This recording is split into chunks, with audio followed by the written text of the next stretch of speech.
we were sold on the fact that it was a humanitarian war, and we were sold using these kind of formulaic narratives that, Putin is the evil Hitler-like figure, or Saddam Hussein, or whoever it is, the one that we need to go to war, and that we are the good guys, and that it's a humanitarian war. But we have not been acting like it's a humanitarian one. And by the way, my own son went over there and was fighting over there. He fought, he was a machine gunner in a special force unit. He joined the Foreign Legion and fought in the Kharkiv offensive, motivated by those impulses, by the humanitarian impulse, by the courage of the Ukrainian people, by the brutality of the Russian invasion, etc. And but if you look at the history of why, what's happened over there, and you go back a little bit in history, in 1990-91, when the Soviet Union was collapsing, we made a deal with Gorbachev, Britain and the United States, and it was over the reunification, which is a very dicey issue of Germany, because the Russians had 400,000 troops in Germany, in East Germany. And we wanted to reunite East Germany under NATO, which had been the Russian enemy. So the Russians were naturally worried and said, if we take our troops out, we want to make sure that you're not getting a beachhead and you're not going to move NATO into all of our, former satellite states and make us feel like we're under attack, like we're being encircled. And President Bush famously told them, we will not move NATO 1 inch to the east. Well, since then, we've moved it 1,000 miles to the east, and we've incorporated 14 of the Russian former satellite states, and we've put nuclear missile capable systems, the Aegis missile system, which is manufactured by Lockheed, in both Romania and Poland. And the Russians were terrified we'd put that in Ukraine, which is only 400 miles from Russia. And they repeatedly said to us, you cannot incorporate Ukraine into NATO. We then unilaterally walked away from our 2 intermediate nuclear weapons treaties with Russia. So we had treaties saying you can't use intermediate nuclear weapons. These were huge steps in progress, and we canceled both of them unilaterally. We told the Russians we're not doing that anymore. Surrounding these missile systems, we started practicing, incorporating Ukraine into interoperability with NATO forces. Zelensky runs in 2019. We helped to overthrow the democratically elected government of the Ukraine in 2014 and install a very nationalist, and that is a polite way of describing them, ultra-nationalist, governments there that's extremely anti-Russian. That prompts the Russians to go in and invade Crimea because they're terrified that now that we have our own government in place there, we're going to put the naval of our U.S. Navy fleet in a warm water port that they've had for, I think, 370 years. It's their only warm water port. It's their way of, having a military presence in the Black Sea. They're terrified we're going to go in there, so they invade Crimea. Then the new Russian government comes in and enacts all of these oppressive laws against the ethnic Russian majority in eastern Ukraine.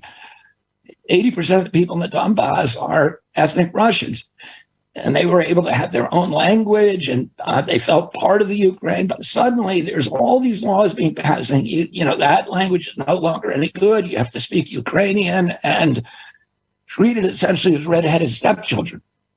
And they start doing protests, and the government then reacts violently, and you basically have a civil war in which 14,000 ethnic Russians are killed. Put yourself in our position.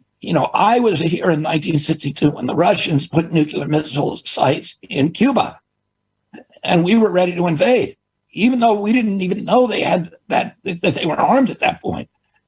And if they had also, if Mexico did that, we'd be in there in a second. If Mexico started killing American expatriates, 14,000 of them, we'd invade in a second. So we have a Monroe Doctrine that we've been forced for hundreds of years that says no other major power can put any military equipment in our hemisphere. Meanwhile, we've never been invaded. The Russians have been invaded 3 times through Ukraine. The last time they were invaded during World War II, they were invaded through the Ukraine. 1 out of every 7 Russians was killed, 13% of the population. Russia was leveled. My uncle in 1963 gave his most important speech, the American University speech. And that speech, he tried to do what I'm doing right now. He told America, it was a speech to the American people, you got to put yourself in the shoes of the Russians and understand how they have a worldview. You have to put yourself in the shoes of your adversary. And he went through this history of the suffering that Russia had endured during World War II and why, explaining why it would want to have a legitimate claim to protect its borders.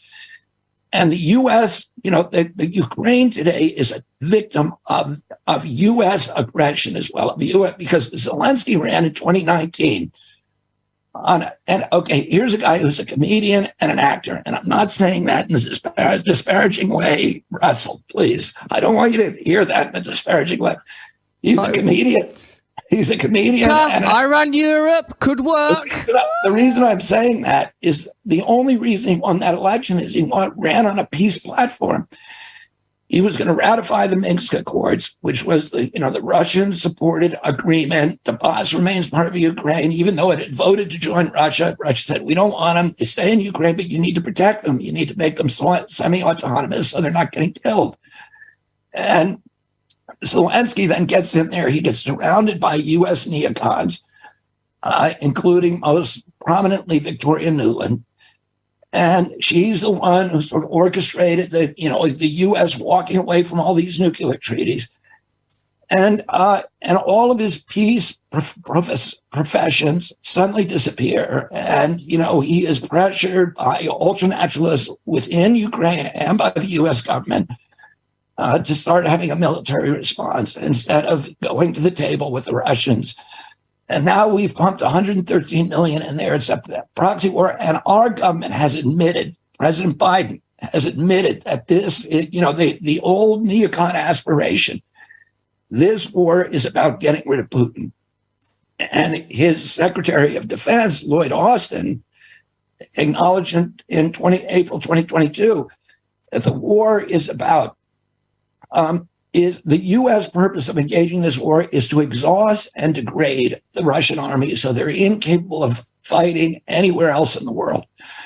So that is our objective in this war. And it is a proxy war that is using the bodies of the flower of Ukrainian youth, putting them into an abattoir where they are being mercilessly killed. They aren't even admitting this. The Pentagon doesn't admit it. The Ukrainian government doesn't admit it. They have lost more than 300,000 Ukrainian soldiers. Ukrainians are trying to leave Ukraine, and it is now illegal to leave Ukraine if you're, below 55 years of age and a male. It is, and they've killed 14,000 civilians. It's 60% unemployment. The infrastructure of the country has been destroyed for U.S. geopolitical machinations. And it's not right. The Russians are killing Ukrainians at a rate of probably around 7-1, because they have a 10-1 artillery advantage. And, we've killed between 30,000 and 100,000 Russians, which isn't something to be happy about either. None of this is stuff that we should be doing if we really wanted peace. But this is a war where Ukraine has been made a victim, not just by Russia, but by the United States government.